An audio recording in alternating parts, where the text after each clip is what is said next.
Let's be honest for a second. Starting to invest feels like a punishment. It feels like you're throwing money into a black hole. You deprive yourself of everything. You sacrifice your present. You say no to immediate comfort, and your account balance climbs at the speed of a drunk snail. It hurts. It is humiliating. It seems like the math is broken and only works for the rich. Most people quit exactly right here. They quit 5 minutes before the miracle happens. I am Buck, and today, I am going to show you the exact number, the exact day, when gravity flips and your money starts multiplying faster than you can spend it.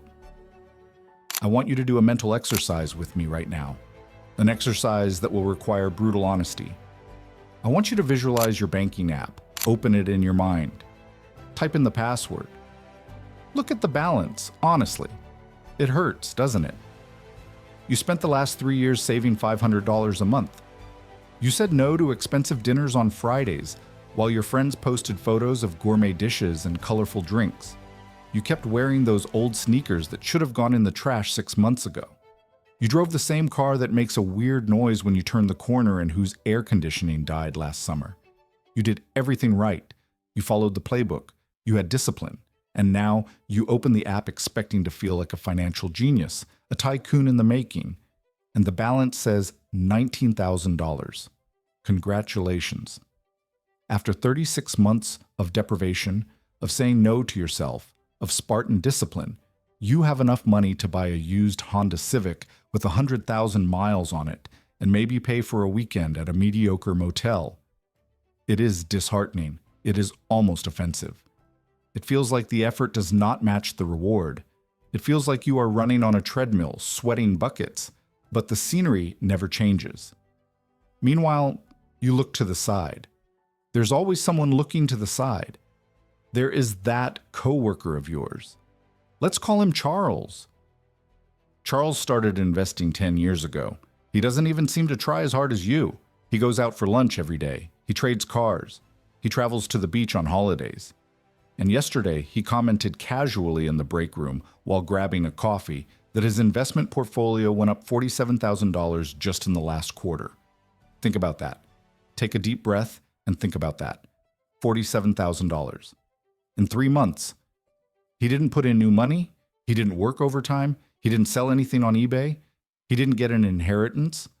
The market simply gave it to him. The money sprouted in his account while he slept or watched Netflix on the couch. In 90 days, his money generated more wealth than you managed to scrape together with sweat, blood, and tears in 3 whole years of sacrifice. You feel like throwing your computer out the window. You feel that bitter taste in your mouth that the game is rigged, that there is a secret code no one gave you, that you are the only idiot in the room trying to play by the rules while everyone else seems to be cheating and winning.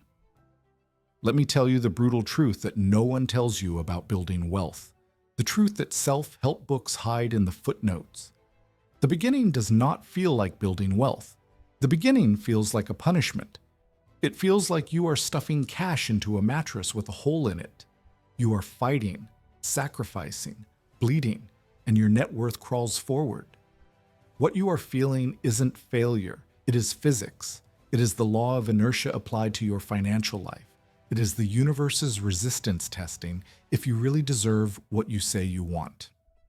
I am Buck, and today we're going to have a very serious conversation about the exact moment when gravity stops pulling you down and starts pushing you up. We are going to dissect the anatomy of the snowball effect and understand why most people quit exactly 5 minutes before the magic happens. Get ready. Because we are going to separate the boys from the men and the victims from the sovereigns. To understand what is happening with your money right now, we need to use an analogy that will hurt, but will clarify everything. Forget spreadsheets for a minute. Let's go to the physical world. Imagine you are standing in front of a steep mountain. The top is covered in fog. You can't even see the end. At the base of this mountain, there is a giant rock. Not a pebble you kick on the sidewalk. It is a solid, massive block of granite weighing 2 tons. Rough, cold, heavy. Your goal, your life mission, is to get this rock to the top. You put your hands on the rock. You push with all your body weight. You use your legs, your back, your arms. Your veins bulge in your neck. Sweat runs into your eyes and stings. Your muscles burn like they are on fire.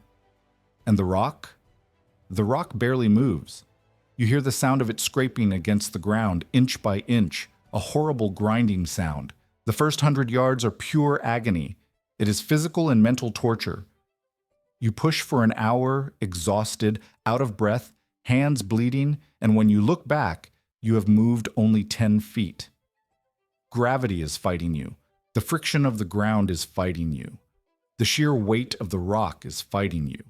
The whole world seems to be conspiring to keep that rock in place. This, my friend, is you going from zero to your first $100,000. It hurts because it has to hurt. It hurts because right now, you are the only engine. You are doing 100% of the work. There is no outside help. Your money is lazy, it is small, it is weak, it doesn't have the muscle mass to help you push yet. In this phase, compound interest is a bad joke. Let's go to the numbers because Buck doesn't work with feelings, he works with cold math. If you have $5,000 invested and the market has an excellent year, a historic year, going up 10%, you made $500. $500 in a whole year, divide that by 12. That is $41 a month. Does that change your life? No. Does that pay your rent? No. Does that allow you to tell your boss to go to hell? Definitely not. That barely pays for dinner for two at a decent restaurant and without wine. You feel like you're working for the money, but the money is sitting on the couch, drinking your beer and doing nothing for you. It is an ungrateful guest. The brutal truth, which Instagram influencers hide with photos of rented cars, is that in the first 5 to 7 years, almost all of your account growth comes from your sweat. It comes from your ability to wake up early. It comes from your ability to eat dirt at work. It comes from your ability to spend less than you earn and throw the difference into the brokerage account. It is brute force. It is human leverage, not financial leverage. It is you against gravity. This is where most people break. This is where the persona takes control and destroys the self. This is where the desire to look rich kills the chance to be rich. Let's analyze two men. Let's do a psychological case study. Let's call them Gabriel and Igor. They both started together at the same company. They both earn the same salary. They both read the same basic books on investing. Igor hits this 3-year mark. He looks at his account and sees $23,000. He's tired. He's frustrated. Igor's mind starts playing tricks on him. His ego, the persona, starts whispering in his ear, "What is all this for? You are living like a monk, dressing poorly, not traveling, and you only have the price of a cheap car in your account. Life is short. You could die tomorrow. You deserve to enjoy it." Igor looks to the side and sees his friends financing new SUVs, traveling to Europe, posting photos at exclusive parties with bottles that sparkle. Social pressure crushes Igor's discipline. He feels smaller. He feels like a failure. He thinks, what's the point? I'm depriving myself for crumbs. This financial freedom thing is an urban legend.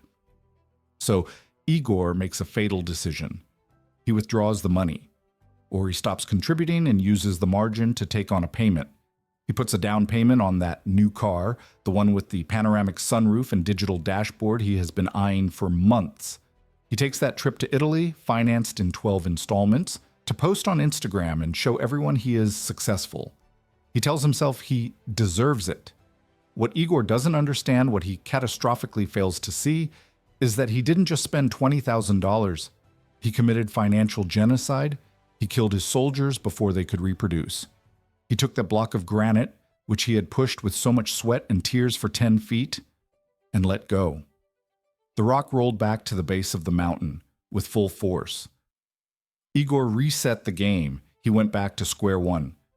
And worse, now he has a car payment, which means he has less strength, less cash flow to push the rock next time. He increased the slope of the mountain. The system loves Igor. The bank loves Igor. The car manufacturer loves Igor. Igor is the perfect slave. He works, he spends, he goes into debt, he pays interest, and he never ever reaches escape velocity. He will work until the day his body fails. Now, look at Gabriel. Gabriel is a sovereign strategist. Gabriel is not a robot. He feels the same pain as Igor. He wants the car, too. He wants the trip, too. He feels a little stupid wearing those old sneakers, too. But Gabriel has something Igor doesn't. Long-range vision. Gabriel looks at the same $20,000 and doesn't see a used car. He sees the foundation of an empire. He knows he is building a machine, and foundations are underground. No one sees. No one applauds when you're digging holes in the mud and pouring concrete in the dark. It is dirty, lonely, thankless work. It doesn't get likes on Instagram. But Gabriel understands the physics of wealth. He knows there is a point on this mountain, an invisible mathematical threshold. It is the point where the angle of the ascent changes. Charlie Munger, Warren Buffett's legendary partner, one of the wisest men to ever step foot on Wall Street, had a famous quote about this. He said, "The first $100,000 is a bitch." Excuse the language, but that's how he talked. He was direct. He said, "I don't care what you have to do. If you have to walk everywhere and eat nothing but coupons, do it. But get that first 100,000. After that, you can ease off the gas a little." Why 100,000? Why is that number so magical? Why not 50? Why not $1 million? Because $100,000 is the activation point. It is the moment gravity starts to switch sides. Let's do Gabriel's math. Let's say Gabriel keeps pushing. He bites his lip, ignores Igor and his new car, and keeps going. He keeps contributing. It takes time. For the average person investing a reasonable amount of their salary, it takes about 7 to 8 years to go from zero to the first $100,000. 8 years. Think about that. That's 2 presidential terms. It is enough time for a child to be born and learn to read and write. It is enough time for you to lose hair, gain wrinkles, and forget why you started. It is a crossing of the desert without water. But then, on any given day, Gabriel hits the mark. $100,000. He looks at the screen and sees 6 figures. And something changes in the equation. The atmosphere changes. The air feels different. Suddenly, a 10% year in the market doesn't give you $500 anymore. It gives you $10,000. $10,000. That is real money. That is almost $1,000 a month falling from the sky. $10,000 is the price of that used car Igor bought back then, appearing in Gabriel's account without him lifting a finger. It is at this moment that Gabriel feels the power. His money finally grew muscles. The employee he was training finally learned how to work. His money stopped being dead weight and started pulling its own weight. Now Gabriel isn't pushing the rock alone anymore. He has a partner, a strong partner, a partner pushing with him. The climb from $100,000 to $200,000 doesn't take 8 years. It takes only 5. Notice the magic. Gabriel keeps making the same effort. He keeps working and saving the same amount. He didn't win the lottery. He didn't become CEO, but the math changed sides. Time shrank. The rock is getting lighter. Or rather, the rock grew an engine. And then Gabriel continues.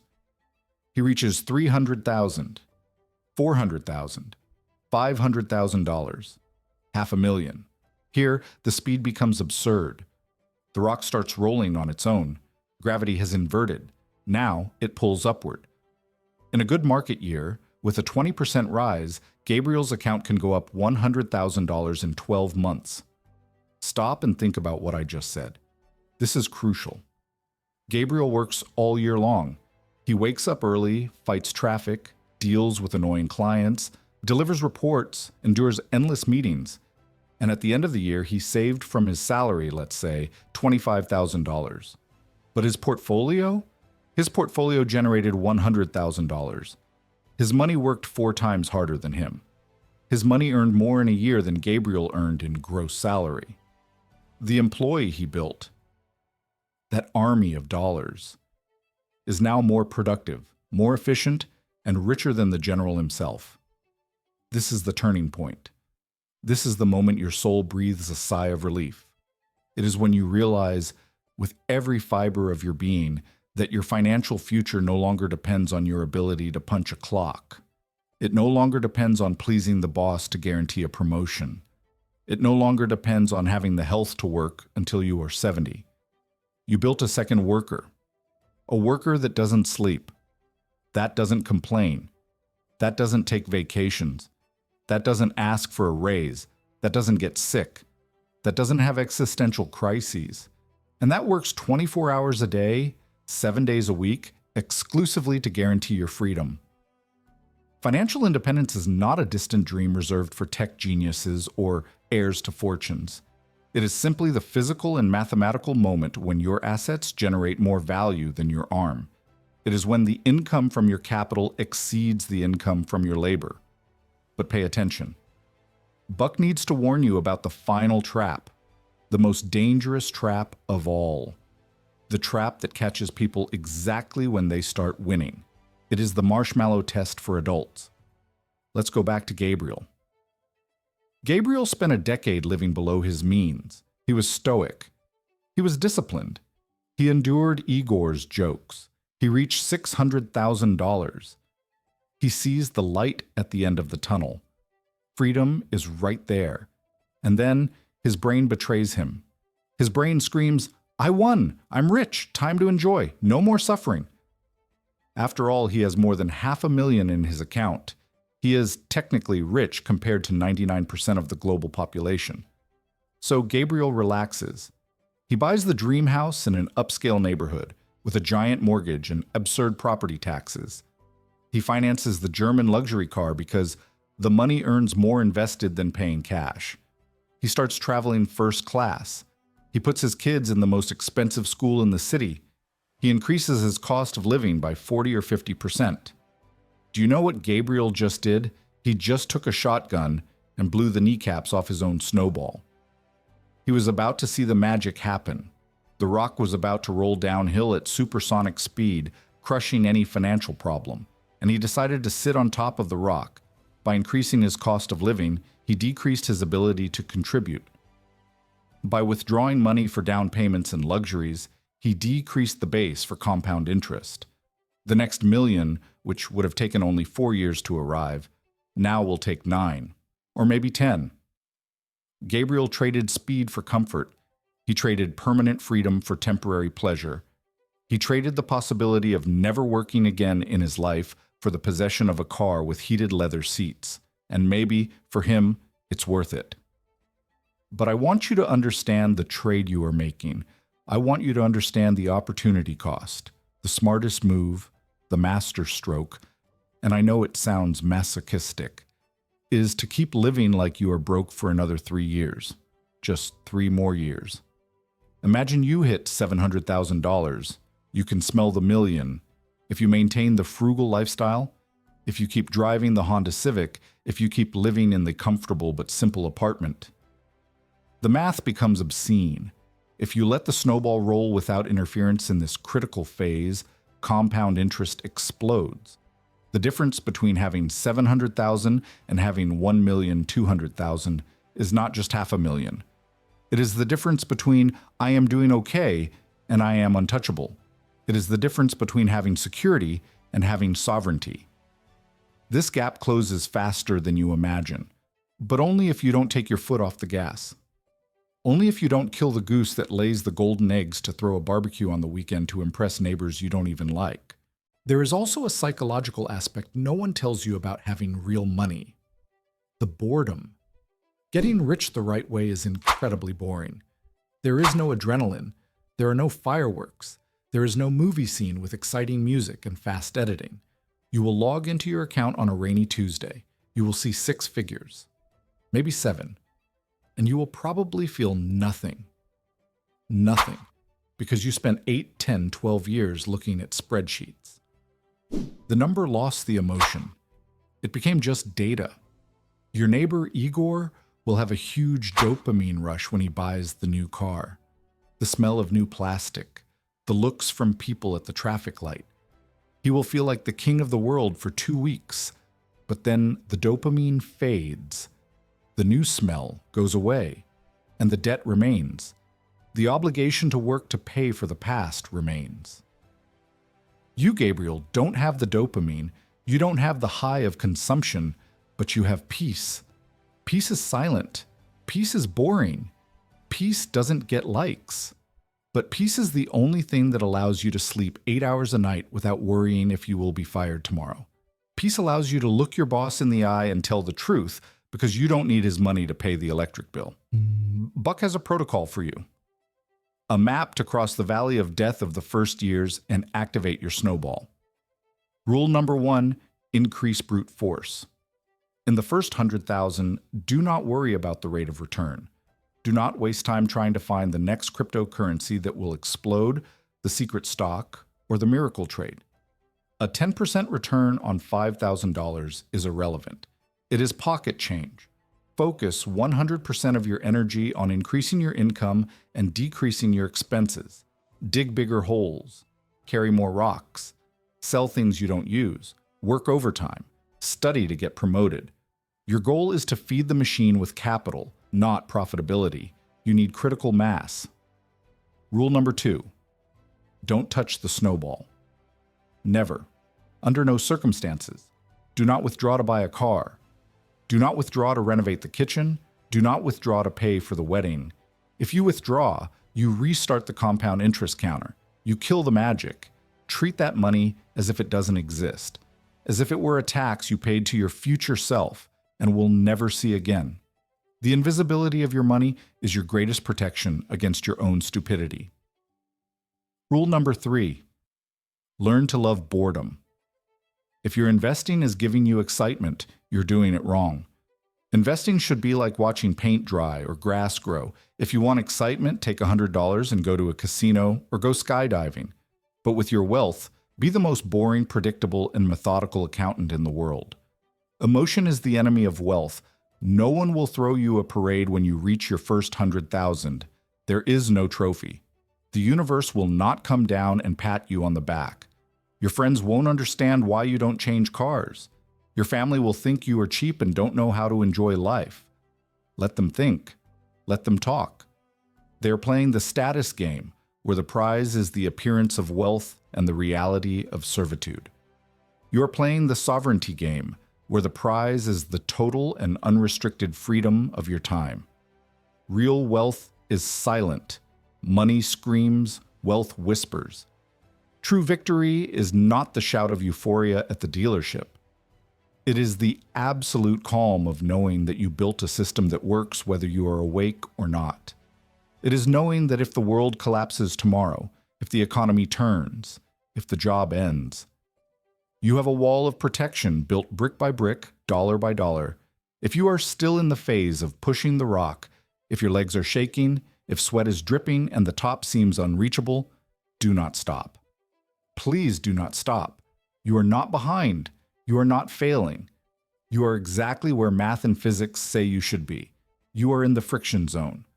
That is where character is forged. Keep pushing. Keep feeding the machine. Ignore Igor. Pity Igor. Be Gabriel.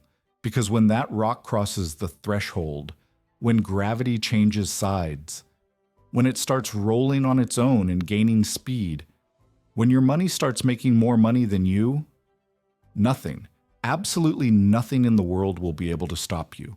But pushing the rock requires daily strategy. It's no use having the vision if you don't have the discipline. Many of you ask me, Buck, what do I do on Monday? What do I do on Tuesday? I can't be there to hold your hand, but I can give you the orders. I compiled the exact war protocol that I use.